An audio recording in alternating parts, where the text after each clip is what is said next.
Bonjour à tous et bienvenue sur boursicoté.com pour cette nouvelle analyse technique du CAC 40 en point matinal avec une configuration qui est dans la lignée de la consolidation que nous avons connue hier puisque nous avons ouvert ici sur une zone horizontale qui était déjà clairement identifiée, quasiment sur la zone des 6510 points. Le niveau d'ouverture se situe à 6509.19, donc on est dans l'épaisseur du trait et toujours donc dans le suivi de cette phase de consolidation dont on a vu hier qu'il a entamé ici le retracement à 23,6% de Fibonacci, mais sans venir ici jusqu'au deuxième retracement à 6447.51. Du point de vue des indicateurs techniques, nous sommes dans une configuration qui reste baissière, donc phase de consolidation, on reste dans la partie supérieure de la zone d'évolution. Le RSI, quant à lui, nous donne un petit signal de sortie ici de sa zone de surachat, mais tente à se stabiliser ici autour de la zone des 60, donc plutôt dans la partie supérieure.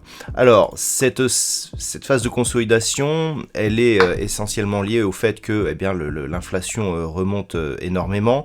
On a aussi une hausse des taux obligataires.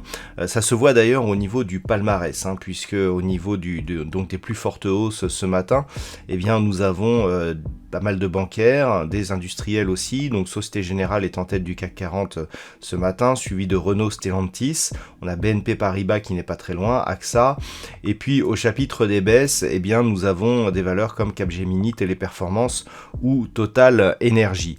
À noter que les prix du brut, après être bien montés hier, sont redescendus et sont notamment pour le WTI sous la zone des 115 $ le baril désormais.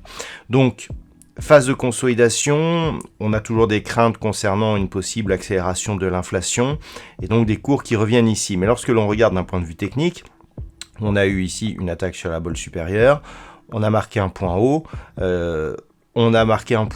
ce qui plus est sur la ligne que j'avais mise en place en projection et donc en parallèle de ce support qui relie donc ces deux zones de points bas significatifs.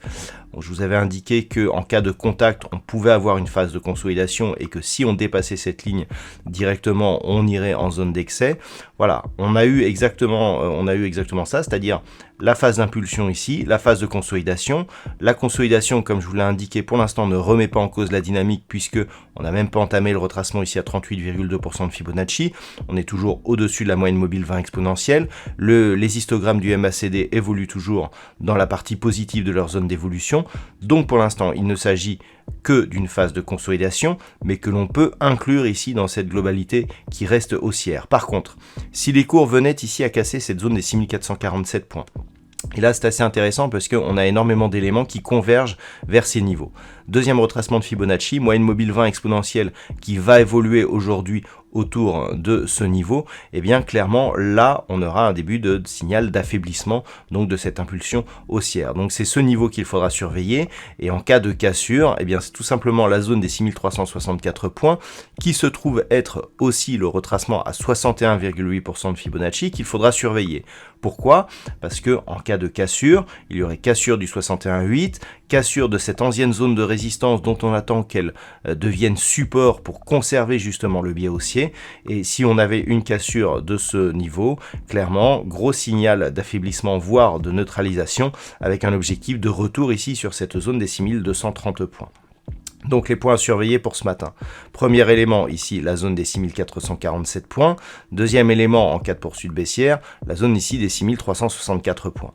L'autre zone à la hausse sera le niveau ici des 6510. Pourquoi ? Tout simplement parce qu'on repasserait au-dessus du 23,6, on repasserait au-dessus de cette zone qui est résistance actuellement. On le voit d'ailleurs sur cette baisse. On a un petit peu hésité sur la zone des 6510, puis on a franchi. Désormais, si cette zone est résistance, ça confirme le biais très court terme qui reste baissier en direction du retracement à 38,2% de Fibonacci et éventuellement de la zone ici des 6447. Si on repasse directement au-dessus de cette zone, clairement, on aura comme objectif un retour sur la zone de point haut, à savoir 6582 points.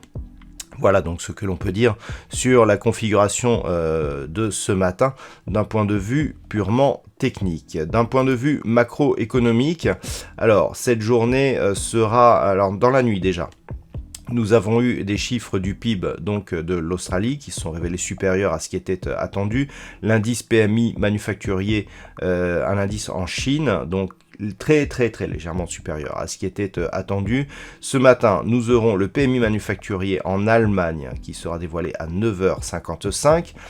À 10h30, nous aurons le PMI manufacturier de la Grande-Bretagne. À 10h, nous aurons aussi le PMI manufacturier de la zone euro.